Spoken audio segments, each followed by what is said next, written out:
my guitar, I've got my wine. Where we can go, live by the sea, swim in the ocean.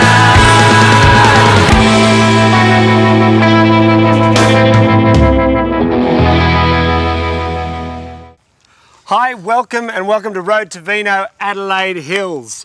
Our first stop on our South Australian venture. It's a beautiful summer's day. And you can see just how close it is to the city of Adelaide, 10 kilometres away. Lots going on in the hills at the moment. We've got the Adelaide Hills Crush Festival this weekend. Tour Down Under is currently riding through. Coming through today, so keep an eye out. What do we know about the Adelaide Hills, Jess? Sauvignon Blanc, your favourite? Oh. Some of the best Sauvignon Blanc in Australia is grown and made here. Look forward to that. Chardonnay, some of Australia's top Chardonnay. We're talking most expensive stuff. Hopefully find some cheap ones too. Yeah. Shiraz. Elegant style, because the altitude of the Adelaide Hills, 600 metres above sea level for some of the vineyards. Cool climate. Cool climate. Which means wines with elegance. Pinot. Now this is what we're doing today. We're going to find we're looking for some just great Pinots that just are going to be bloody beautiful. And apparently some of the best come out of here, so that is going to be a lot of fun. We've got a lot of ground to cover. It's a bloody big region. 70 kilometres long, lots of winding roads, easy to get lost, so we have this fantastic map. But Miles, you're a local boy, aren't you? You know where you're going? Yeah, I'm more worried about the combi breaking down, to be honest. Miles, don't be worried about the combi. Here we are, Adelaide. This is South Australia. Adelaide Hills is, well, it's about there. So we're going to need a new map. That's not going to be much help. We got a lot to do. Let's get cracking. And find some bloody good wine. Let's do it. I got no cash, but I've got the time to pack the axe in that truck of mine. Drive it slow down the coast. Follow the road that leads to Johanna. Where the wildflowers grow, where there is no one to stop them growing. This is Romney Park. There's no cellar door. We just got tipped off onto this one. We're about to meet Rod, who makes some pretty smart Pinot. I'll play away till my fingers bleed. How you going? Andre, pleased to meet you. Justin, finally. Pleased to meet you. Yeah. Miles. I'm Miles, how you going? Yeah, welcome to Romney Park. Now we hear good things about your Pinot. Yes, well I'm glad that. Do you want to come inside and have a taste? Love to. Yeah, welcome, come in. So we converted the billiard room into a bottling hall. That was a perfect opportunity to get rid of the poor four, so Miles. Lovely. Yeah, right. Can't wait. I think to me it's a fruit richness. It's massive fruit. Juicy, lifted cherry, strawberry, and then the palate then swings into the sort of dark blackberry fruits and it's amazing length of town, which is really. That's all from straight out it's here? All straight out here, yes, yeah. One tiny acre of Pinot. One tiny. 1 acre. Try that, Miles. This is as good as it gets, mate. As good as I've tasted. This is insane. And you start thinking of this in terms of food. A Pinot is just a wonderful food wine, but you've got to get yourself out of the head of wanting a big heavy Shiraz. Yeah. So you're not looking at what you're lacking, you're looking at what you're actually getting in your wine. It starts here and then goes over to our boundary fence. So that's Not quite ready yet. No. He's only got 2 rows of this, mate. Yeah, sorry. Put it back.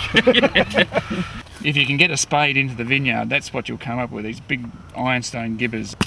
It's probably auto-suggestion, but think, oh yeah, there's some lovely minerally ironstone characters in your wine. Yeah, I hope so. Where the wildflowers grow, where there is no one to stop them growing strong. Our cameraman Miles is supposed to know how to get there. I didn't know that Third Element was going to be bloody. Okay, well, such a great day to welcome you guys to Adelaide Hills. I was just going to check my 09 Pinot barrels, which is a beautiful one. Do you want to come down and have a look with me? Bloody hell, so nice, right from the barrel. This barrel here is very special because 100% whole bunches, foot trodden to get it crushed. Okay. Your feet? Stalks and all. My very clean feet. No inoculation with any yeast at all. So, in other words, a complete indigenous or wild ferment is the old-fashioned way of describing it. I reckon it's great. It's got a lot of personality, this wine. Beautiful colour. Look at how it's just... Yeah, the 09 was just a beautiful year. Crimson. It's really interesting. This is like more minerally kind of like Titan. It's got more kind of feral overtones like the... Yeah, just a wild, dark forest, brambly earthiness. Is this Bromley after the artist, Bromley, or? It's interesting you mentioned that. That's Jane Bromley, my wife. Oh, right. And she was once married to Mr. Bromley, the artist. Yeah. You're kidding. Oh, good one, Justin. The house is full of Bromley portraits. Oh, are you serious? No, you can show it to you later. Oh, wow. Not in the bedroom, wow. mate. Well, that's just good for you. He usually paints naked women, doesn't he? Oh, I'll stay up late, I'll crash and I'll twang. I'll hit the pots and bang the pans. Cook up a feast and a matching song. Well, we're about to meet Pinot royalty. King of Pinot himself. Stephen George. Now, many consider this guy to make the finest examples of Pinot in the Adelaide Hills region. He's been Maybe the world. Maybe the world. We're both really excited to get a chance to sit down with him and learn. And there is the great man. Hit any cyclists on the way? No. Tried. G'day. G'day. You'll get people talking about organic and biodynamic and all that sort of thing, and that's fantastic. But to me, the word is sustainable. I want to return this vineyard, you know, whenever I finish with it, or kids are finished with it, or whatever, in exactly the same condition, if not better than when we took it. Just seeing that is very exciting, and I think if it's not exciting, you may as well hang up your boots and forget about winemaking. But this really means that vintage is around the corner, and you've got another chance to have a go at not stuffing up a vintage. For the first few days when I see individual red berries, I pull them off in denial that anything's going to happen.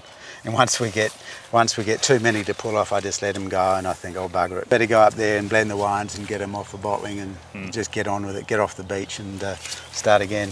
Here's a little something I prepared earlier. This is probably, unless I change my mind yet again, between now and Monday, this is the blend. It's the secret formula. This is the reserve. I think I put it together at 1 o'clock today. Hey, I feel pretty special. It's got straight wonderful spices. It's really rich. Charry. Got a great nose, isn't it? It's bang. Yeah. But if you're scared with those sorts of smells, you're not going to like it. Yeah. But I'm scared with fruity wines because they're boring wines. Yeah. And make sure that every wine you drink now is at least interesting. Yeah. Because when you're lying there on the slab, you're not going to be saying, gee, I wish I'd drunk a lot more less interesting wines. Yeah. So anyway, we've stopped with, that's good. Now, what I'm going to show you is a wine from 02, which was a very cold year. Gentlemen.